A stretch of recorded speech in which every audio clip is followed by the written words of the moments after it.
우리가 아프면 네. 건강이 제일 중요한 줄 알고, 먹을 게 없을 때는 먹는 게 제일 중요한 줄 알고, 추우면 외투 하나가 중요한 줄 알고, 더우면 선풍기 하나가, 부채 하나가 중요한 걸 알지 않습니까? 우리가 부족한 거를 만날 때는 더 중요한 걸 발견할 수 있는 시간이에요. 네. 선생님도 건강이 한번 위험한 순간이 있었어요.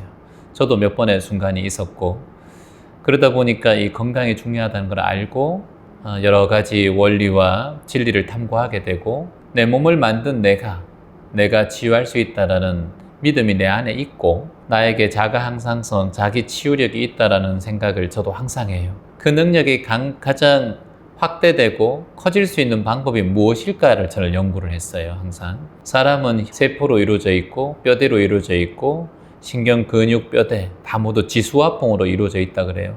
지가 우리의 근육, 뼈대를 얘기하는 거고, 수대는 우리의 혈액입니다. 혈액. 그리고 우리 몸의 침, 수분 70%를 유지하고 있는 수분. 화대는 뭐냐면 우리가 일정 온도를 유지할 수 있는, 체온을 유지할 수 있는 그 자기 향상성, 신진대사의 능력들, 몸을 보호하고, 어떤 사람은 손이 좀 차가운 사람이 있고 따뜻한 사람이 있고, 우리 몸에 온도가 있지 않습니까? 인간의 온도 36.5도가 있지 않습니까? 온도가 있는데 그 온도가 잘 유지되는 게 좋죠. 그거보다 1도만 올라가도 열이 발생하고 내려가도 감기에 걸리든가 이제 병이 올 수 있죠. 몸의 온도를 유지하는 거. 그걸 저는 화대라고 보거든요. 화대. 그러면 마지막에 풍대가 이제 호흡입니다. 호흡. 지수화풍이니까. 풍은 호흡인데 이 호흡이 내 혈액을 움직이는 유일한 방법일 수 있어요. 모든 혈액 속에 움직이는 건 우리가 산소로 움직이니까. 그러면 지대, 수대, 화대, 풍대, 이걸 우리가 4개의 몸을 구성하는 요소로 해서 4대라고 구성을 합니다. 지구의 모든 것들이 다 이 4대로 이루어져 있어요. 여기 있는 싱볼 이런 것들도 4대로 이루어져 있습니다. 지수화풍이에요. 이것도. 여기도 물이 성분이 있고 온도의 성분이 있고, 그리고 여기도 바람의 공기의 성분이 있어요. 다 모든 것이 지수화풍으로 이루어져 있어요. 마르면 촉촉하게 해줘야 되고, 건조하면 또 그거를 습하게 해줘야 되고, 이제 여기가 건조하면은 가습기가 물이 이제 더 뿜어내고, 또 적당하게 차면 알아서 이제 멈추듯이, 부족하면 나오고 충분하면 멈추는 게 가습기의 원리예요. 그리고 공기청정기의 원리도 공기가 이물질이 많으면 그걸 또 빨아들이고 자동적으로, 깨끗하면 멈춥니다. 우리의 몸의 시스템도 그래요. 오토매틱이에요. 사실은 오토매틱으로 조절하는 게 자율신경계거든. 오토매틱이 고장이 나버리는 경우가 있어. 그러면 AS에 맡겨야 돼. 가습기든 청소기든. 근데 우리의 인간이 그 오토매틱이 고장 나는 경우에 우리의 몸에 변화가 생겨요. 그게 우리가 흔히 말하는 자율신경 실조증 같은 그런 병들이에요. 실조증이 일어나고 변형이 일어나는 이유가 지수화풍의 연결고리가 자꾸 금이 가고 결함이 이루어지면 자꾸 일어납니다. 그러면 이제 첫 번째 지예요. 지. 내 뼈와 근육을 살펴봐야 돼. 우리가 나이가 들어도 근력 운동해야 된다 뭐 이런 이야기 하잖아요. 그거 다 맞는 이야기거든요. 뼈가 튼튼해야, 뼈가 한번 70대에 부러지면은 회복하기가 힘들어요. 70, 80대에. 젊을 때 부러질 때랑 전혀 달라요. 그래서 우리가 어른들이 낙상사고가 일어나면 거의 돌아가시는 경우가 많아요. 그래서 치대가 참 중요하다는 거예요. 지수화풍이니까. 원래 몸을 이루고 있는 구성 요소예요. 몸이 없으면 우리가 움직일 수가 없고, 몸에 근육이 없으면 그냥 근손실된 상태에서 요양병원에 가 계시면 거의 못 움직인단 말이에요. 그러니까 1년만 사람이 안 움직이고 누워있어도 근손실이 다 빠져버리거든요. 자기 몸에 맞는 적당한 근육과 뼈를 움직이는 게 중요합니다.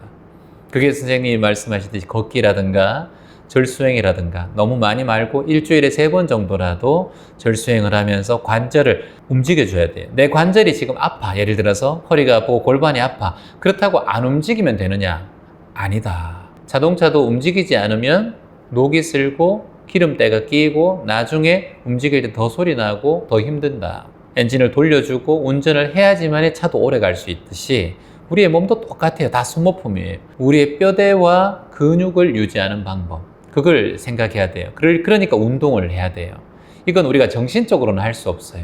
인도 가면은 명상으로 통해서 이 마음의 평화를 얻고 충분히 맞아요.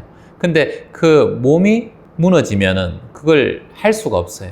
그래서 명상과 마음 공부를 하기 위해서라도 몸과 근육은 어느 정도의 유지를 시켜줘야지만 그걸 할 수가 있어요. 지대가 그만큼 중요한 거예요. 그러면 여기서 중도를 지켜서 내 몸의 몸무게와 내 몸의 활동 반경과 내 몸의 근육량과 내 뼈대를 움직이는 여러 가지의 이 에너지에 자기가 소모를 했을 때 그걸 충격을 받아줄 수 있는 것을 본인이 정확하게 깨달아서 거기보다 더한 느낌이 들면 멈추고, 힘든 느낌 들면 멈추고, 그렇지 않으면 그걸 계속해서 이어가는 게 좋아요. 그게 운동한 다음 날의 몸의 느낌을 살피면 돼요. 운동한 다음 날 몸이 개운하면 그걸 유지하면 좋고, 또는 10분 정도 더 해도 좋고. 근데 운동한 다음 날이 너무 피곤하고 힘들다 그러면 그 10분을 줄이는 게 중요합니다. 저를 20분 했다가도 그 다음에 너무 힘들고 무릎이 아파 그러면 10분으로 줄이는 게 중요하고, 10분을 해도 아프면 5분 하는 게 중요하고, 그걸 본인이 알 거예요. 걷는 것도 무조건 많이 걷는다고 좋은 게 아니라, 뭐 만보 한다고 만보해서 걷는 게 중요한 게 아니라, 그 다음날 내가 몸이 피곤하고 다음날 일을 하든가 자꾸 꾸벅꾸벅 졸고 피곤함에 젖으면 그건 줄이는 게 맞습니다. 근데 그 다음날 활기가 넘치고 생기가 넘치고 별 지장이 없네, 그러면 그걸 유지하면서 10분 정도 늘려가는 게 좋습니다. 그걸 10분 텀으로 보세요. 걷는 것도 1시간 내가 걸었다면 1시간 10분 걸어보고, 1시간 걸어서 안 좋다면 50분만 걷고, 50분 걸어도 안 좋다면 40분 걷고, 40분 걸어도 안 좋다면 30분 걷고. 선생님은 절 수행을 하시니까 절은 20분이란 말이에요. 20분에서 무릎이 좀 안 좋고 체하니 허리가 좀 아파요. 그러면 15분으로 줄이고 10분으로 줄이고, 이렇게 하면서 본인이 이제 유지하는 게 중요합니다. 근데 10분으로 줄여서 계속 했는데 그게 다음날 괜찮다고 하는데, 그거는 15분으로 한번 늘려보는 것도 괜찮아요. 그러다가 또 괜찮으면 10분으로 줄이면 되고, 요걸 본인이 나이에 맞춰서 그날 컨디션에 맞춰서 본인이 판단하는 거예요. 그건 누가 해줄 수 있는 게 아니에요. 선생님이 30분 하고 여기 수행자들이 1000배 한다고 내가 1000배 하는 건 그건 무식한 일이에요. 어리석은 거니까. 그래서 본인만이 알 수 있다. 사람이 태어난 이 몸의 구성이 다 다르죠? 뼈의 굵기가 달라요. 근육량이 달라요. 심장의 크기도 달라요. 폐의 크기도 달라요. 위장의 크기도 다릅니다. 망막의 크기도 다르고, 혀의 크기도 다르고, 콧구멍의 크기도 다르고, 머리, 뇌의 크기도 다 달라요. 근데 그 사람이 한다고 해서 내가 똑같이 해야 된다? 그건 어리석은 거예요. 모두 다 달라요. 들꽃은 들꽃 나름대로 예쁘고, 코스모스는 코스모스 나름대로 예쁘고, 해바라기는 해바라기 나름대로의 꽃의 향기가 있는 것처럼 본인이 하나의 존재일 뿐이지 남과 비교하면서 수행하면 안 된다. 내 뼈대와 내 근육과 내 신체 양에 맞춰서 지대를 수행해 나가는 것이 중요하다. 그 다음엔 수대예요. 수는 우리의 몸에 있는 물입니다. 가장 큰 물은 혈액이에요. 그리고 두 번째 침, 우리 안에 있는 수분, 그리고 근육량에 있는 수분들, 그리고 오줌, 위액, 여러 가지 장 기능에 나오는 여러 가지 액들이라고 볼 수 있어요. 이 액이 잘 흘러가야 우리의 몸에서 윤활유 역할을 합니다. 그러니까 눈도 똑같죠. 안구 건조증이 생기는 이유는 충분히 눈샘에서 촉촉하게 해주지 않기 때문에 우리가 인공적으로 넣어주는 거잖아요. 그렇잖아요. 물론 여기에서는 또 필요한 게 나이를 또 감안해야 돼요. 나이가 드는데 20대의 몸을 자꾸 생각하면 안 돼요. 우리 20대는 괜찮았어요. 이런 거 필요 없었어. 근데 이제 50대가 되다 보니까 이제 자꾸 되고 60대가 되면 더 하겠죠. 이제 또 세상이 달라져서 스마트폰이 너무 가까이 왔죠, 우리에게. 더욱더 눈이 많이 괴로운 세대가 되었어요. 그렇기 때문에 더 눈 관리가 필요하겠죠. 자, 그러면 우리 혈액이라는 것은 우리의 몸의 수분이 70%를 차지합니다. 우리 지구도 딱 수분이 70%예요. 지구와 우리 몸이 굉장히 닮아 있죠? 5대양 6대주라고 하면 5장 6부가 있고, 수분의 함유량도 지구의 함유량과 우리 인체의 함유량이 비슷합니다. 그래서 지구가 우리 하나처럼 몸으로 생각을 해야 된다고 보거든요. 지구가 망가지면 우리 몸도 망가진다고 보고, 우리가 건강하면 지구도 건강한 거예요. 자꾸 바이러스가 많이 생기고 여러 가지 문제점, 자연환경이 잘 무너지면 우리의 몸도 결국 무너진다고 보거든요. 그래서 우리가 지구환경 프로젝트를 계속 하고 있는 거거든요. 그러면 수분을 위해서는 어떻게 해야 되느냐? 한마디로 우리가 말하는 이제 우리가 물밖에 없죠, 지금. 뭐 다른 거 탄 것이 아니라 그 따뜻한 물을 유지해서 계속 먹는 거. 차가운 물을 먹으면 별로 좋지 않아요. 차가운 물을 자꾸 먹게 되면 온도가, 우리가 그 온도를 높이기 위해서 열량을 사용하기 때문에 우리의 몸에 에너지를 자꾸 뺏어갑니다. 그래서 가능하면 45도 분유물 정도 마시는 게 좋습니다.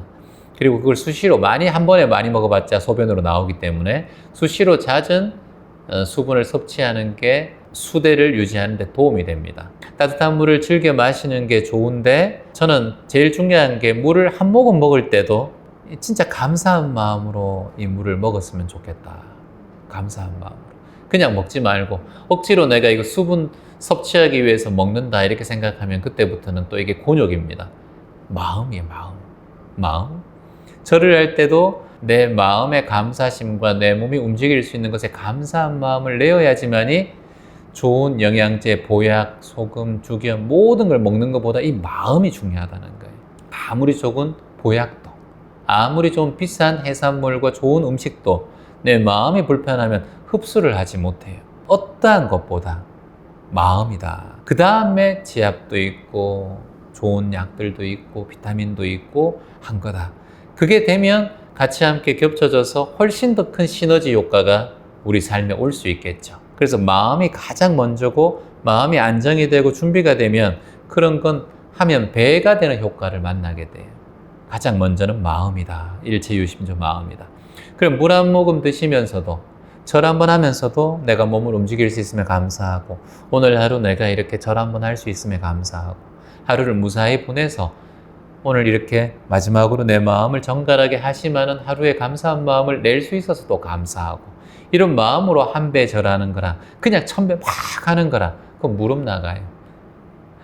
그러니까 한 배 한 배 절하면서도 선생님 진짜 오늘 하루에 대한 감사한 마음 올리고 두 번째 물을 한 모금 드실 때도 이 물이 한 모금까지 오기까지는 빗물, 태양 그리고 또 세상의 수증기, 구름 이 모든 자연이 담겨 있다라고 생각을 하고 드시는 게 좋다는 거예요. 제가 지금 커피를 묽게 했는데 이 커피도 태양의 기운, 물의 기운, 흙의 기운을 다 가지고 있어요, 없어요? 다 가지고 있죠. 그러니까 태양, 지수화풍의 기운을 다 먹는 거예요.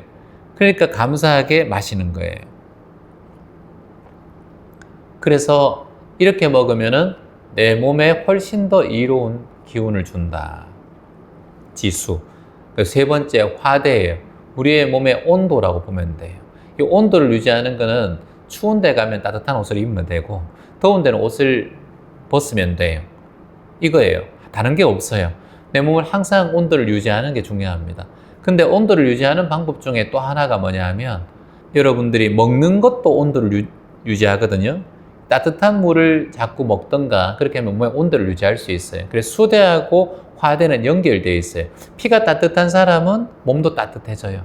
그러니까 차가운 물보다 따뜻한 음식, 내 몸을 따뜻하게 하는 음식을 잘 먹는 거 이게 보약이에요. 몸을 냉하게 하는 음식. 근데 몸에 열이 많고 고혈압이고 사람 혈압이 높고 이런 사람은 또 몸을 조금 혈압을 내리고 시원한 음식을 먹는 게 또 좋습니다. 차가운 음식이 다 나쁜 건 아니에요. 사람마다 사상체질이라고 하지만 기질이 다르기 때문에 그게 맞게끔 내가 하시면 돼요. 저는 손발이 좀 차운 편이에요. 아버지, 어머니가 손발이 차가워요. 타고난 선천적인 가족들이 다 차가워요. 그러면은 따뜻한 음식을 좀 먹는 게 좋아요. 근데 열이 많은 사람이, 형은 좀 열이 많은 편이에요. 혈압도 높고. 그러면 형은 차가운 음식들을 좀 먹어요. 이런 거는 간단한 검색만으로도 도움이 됩니다. 그러니까 음식이 보약이에요. 나에게 해가 되는 음식을 먹지 않으면 나에게 이로운 거고, 나에게 보약이 되는 음식을 먹으면 그 이로운 거예요. 그러면 제철에 일어나는 야채들이나 제철에 나는 음식들을 먹는 게 좋은데 거기를 잘 구분해서 내가 먹는 것이 내 몸의 온도를 유지하는 거, 이걸 제일 중요하게 생각해요. 자, 근데 채원님, 난 정말 아이스크림을 너무 먹고 싶고 팥빙수를 좋아해요. 그럼 말씀하시는 분 계세요. 그럼 드셔도 돼요. 먹고 싶은 건 먹으세요. 드세요. 근데 중요한 거 드시고 난 다음에 따뜻한 물을 한 2컵 정도 드시면 돼요. 그러면 그게 회복이 돼요. 차가운 걸 많이 먹었으면 따뜻한 물을 먹어주면 돼요. 그러니까 차가운 것만 계속 먹고 찬물을 또 드시는 것보다 차가운 걸 먹고 싶으면 따뜻한 걸 드시면 된다. 아이스크림을 참 좋아하면 아이스크림 드시고 난 다음에 따뜻한 차를 드시면 좋다. 요것만 생각하시면 돼요. 그러면 내 수대도 챙기고 그리고 내 화대도 챙길 수 있어요. 이해되시죠? 자, 화대를 챙기는 마지막에 하나가 뭐냐면 풍대입니다. 풍대. 지수화풍. 마지막이 이제 풍대예요. 풍은 호흡입니다. 우리의 몸의 산소 포화량과 우리가 어떤 공기를 어떻게 호흡을 하느냐, 어떻게 공기를 마시느냐에 따라서 우리의 몸의 체온이 낮아지고 높아지고가 달라져요. 자, 들숨이 올라갈 때, 들숨이 들이쉴 때, 날숨이 나올 때, 이때 우리의 신경계가 반응을 합니다. 두 가지 신경계가 반응을 하는데, 들숨이 들어갈 때는 교감신경계가 반응을 해요. 날숨이 나올 때는 부교감신경계가 활성화됩니다.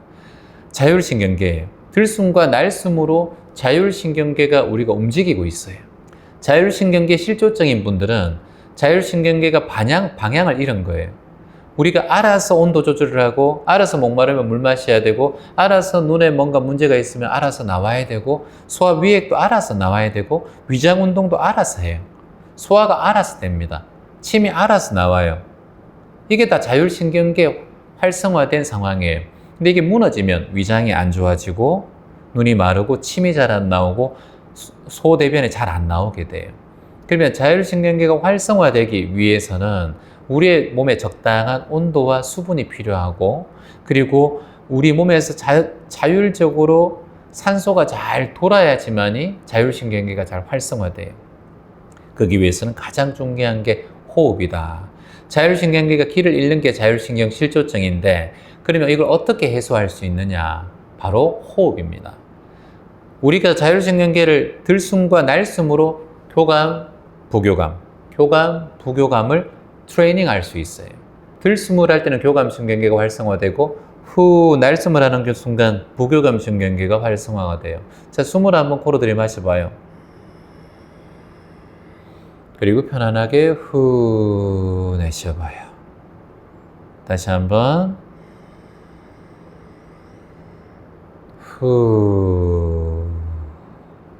다시 한번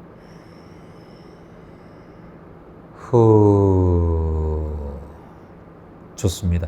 숨을 들이마실 때는 우리가 먹는 작용이에요. 우리가 뭔가 먹을 때 교감신경계가 활성화됩니다. 뭔가 먹고 살기 위한 생존의 무의식이 있어요. 근데 다 먹고 나면 소화를 하고 편안하게 쉬는 순간이 있어요. 이때가 우리가 편안함을 느끼고 평온함을 느껴요.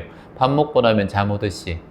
근데 밥 먹을 때는 우리는 본능적으로, 우리 1만 년 전부터 인간이 존재했을 때부터 먹을 때는 다툽니다.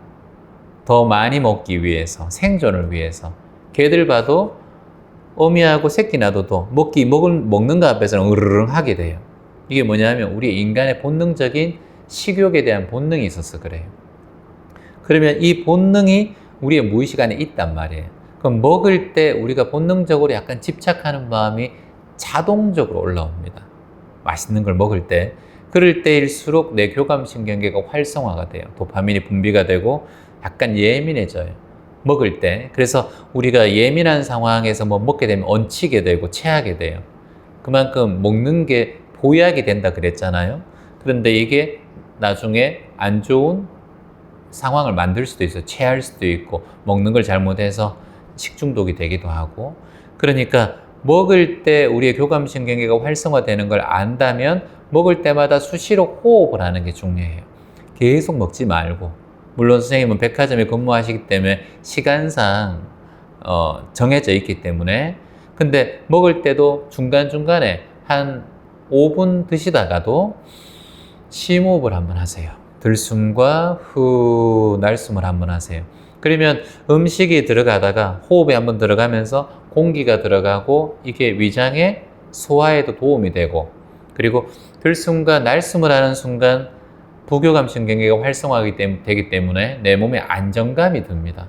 그러면 소화가 잘 돼요. 긴장되면 소화가 안 돼요.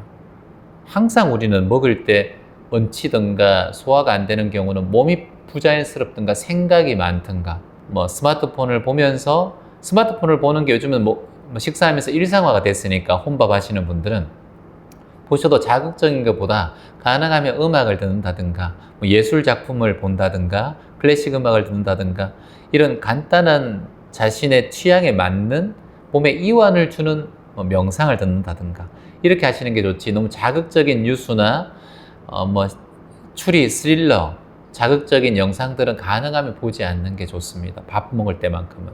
밥이 보약이니까. 우리의 몸을 보호하는 거는 3가지 정도가 돼요. 첫 번째는 잠이에요. 잠이 우리의 몸을 회복시킵니다. 잠이 보약이란 말. 그 두 번째는 음식이에요. 세 번째는 마음가짐입니다. 이 세 가지, 이게 우리의 마음을 씀으로써 우리의 몸을 보호하는 보약입니다.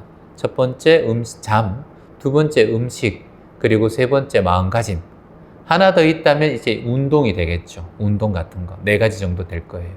운동을 많이 하더라도 마음가짐이 불편하면 운동 소용없어요.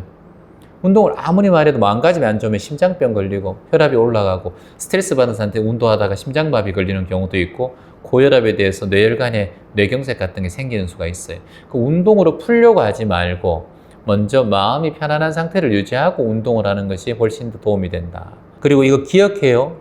내 몸이 스트레스 받아서 운동을 한다 그러면 내가 운동을 할 때 스트레스 받은 몸이라는 걸 운동하는 순간 내 무의식이 알아차리게 돼요. 운동할 때 무의식과 스트레스 받을 때 무의식이 같이 연결됩니다. 그래서 이게 운동하는 순간은 스트레스가 쌓인 상태라고 본인이 무의식이 알게 돼요. 우리의 몸에도 AI 시스템처럼 스스로가 이렇게 무의식이 지시를 내리거든요. 자식만 보면 내 마음이 이렇게 안타까운 마음이 올라오는 사람은 자식은 안타까운 존재고 두려움이 올라오는 존재로 내 무의식이 기억을 해요. 그래서 자식에게 전화만 와도 걱정이 올라오고 그래요. 이게 다 자동 시스템입니다. 이걸 우리가 공부하는 게 명상이에요. 무의식을 공부하는 게. 다시 말씀드리지만 호흡을 통해서 들숨이 올라갈 때는 교감신경계니까, 먹는 것도 교감신경계 작동이니까 먹을 때 우리의 교감신경계가 무의식적으로 그렇게 교감신경계가 활성화되니까 호흡을 가끔씩 드실 때마다 후 편안하게 호흡을 해주면서 잠시 쉬는 것이 소화에도 도움이 되고 우리 몸의 에너지를 보충시키는 방법이 된다라는 걸 기억하시면 돼요. 이게 풍대입니다. 아셨죠? 그래서 드실 때도, 물 한 모금 먹을 때도 벌컥벌컥 드시는 것보다 드셔보세요. 드시고 편안하게 이렇게 음미하는 거예요. 음미하고 잠시 멈추는 거. 이런 것만으로도 훨씬 더 이 맛의, 물맛과 커피 맛의, 차 맛의 깊은 맛을 느낄 수가 있어요. 그리고 마시고 난 다음에, 마실 때는 교감신경계가 활성화된다 그랬죠? 그러면 마시고 난 다음에 딱 놔고 호흡을 할 때 이때 편안해져요. 훨씬 더 여유 있는 차 맛을 느낄 수 있고, 그 시간이 너무 풍요로운 풍미를 느낀다고 하잖아요. 맛에도. 그것처럼 인생의 풍미를 느낄 수 있는 시간이에요. 인생의 풍미를 느낄 수 있는 시간이에요. 인생의 맛이잖아요. 그래서 선생님도 근무하는데 이제 같은 이제 동생들도 있고 하니까 이런 거를, 바쁜 곳이잖아요, 백화점이. 차 한잔을 하더라도 우리 먹고 난 다음에 한번 해봐 이렇게 하고, 이 순간이 너무 행복하지 않아? 그래서 그런 맛을 자꾸자꾸 느끼면 그 친구분들 또는 후배분들의 삶이 달라져요. 그만큼 큰 보시가 없어요. 선물 하나 주고, 카카오톡 선물 하나 주고, 커피 한 잔 사주고, 밥 한 끼 사주는 것보다 인생에 도움이 되는 거거든요. 그리고 이런 건 내가 어떤 극단의 순간이나 일체계구의 삶에, 이 고해의 바다에 있는 삶에 살아가다 보면 부딪히고 힘들 때가 반드시 와요. 선생님이 쓰러진 것처럼. 선생님 쓰러지고 난 다음에 이렇게 여러 가지 지혜를 찾아서 이곳까지 오신 것처럼 인생 후배들이 그런 순간이 다가오거든요. 그게 질병으로 올 수도 있고, 인연으로 올 수도 있고, 또는 뭐 이별과 사별로 올 수도 있고, 본인의 여러 가지 재화적인 게 문제가 생길 수도 있고, 수없이 많은 일들이 일어나잖아요. 근데 그때 지금 말씀하신 이런 것이 자기가 스스로 자기가 무의식으로 챙겨놓고 무의식적인 훈련을 해놓으면 그때 당시에 나를 알아서 살리는 힘이 생겨요. 그게 바로 지금 말씀하신 명상입니다. 명상이고 마음의 관점이라고 볼 수 있어요. 그 다음에 침도 맞고 병원도 가고 약도 먹고 좋은 영양 보조식품도 드시는 거지, 그게 제대로 되지 않으면 이게 다 뒤틀리게 된다. 그래서 선생님께서도 주변에 많은 분들 계시니까 이런 마음의 중요성에 대해서 많이 알려주고 소통해 주는 것이 선생님이 큰 복을 짓는 일이라고 저는 봅니다. 그리고 선생님처럼 이렇게 만났으니까 가능한 일이에요. 이 뭐 베개 하나도 마음 공부는 하지 않아요. 잘 명상 공부 하나를 먹으면 또는 뭐 먹으면 좋아진다. 근데 그렇지 않습니다. 마음이 가장 중요하고 마음의 밭이라고 하잖아요. 마음밭. 거름이 제대로 되어 있고 양질의 토양이 있는 곳에 콩 하나를 팥 하나를 심는 거랑 여기 건조하고 거름지지 않는 곳에 팥을 심고 콩 하나를 심는 거랑은 차원이 달라요. 그러니까 선생님의 마음밭에 거름지니까 많은 콩을 심고 그걸 또 따서 다른 분들에게 나눠주고 도움을 주는 그런 존재가 되시기를 바랍니다.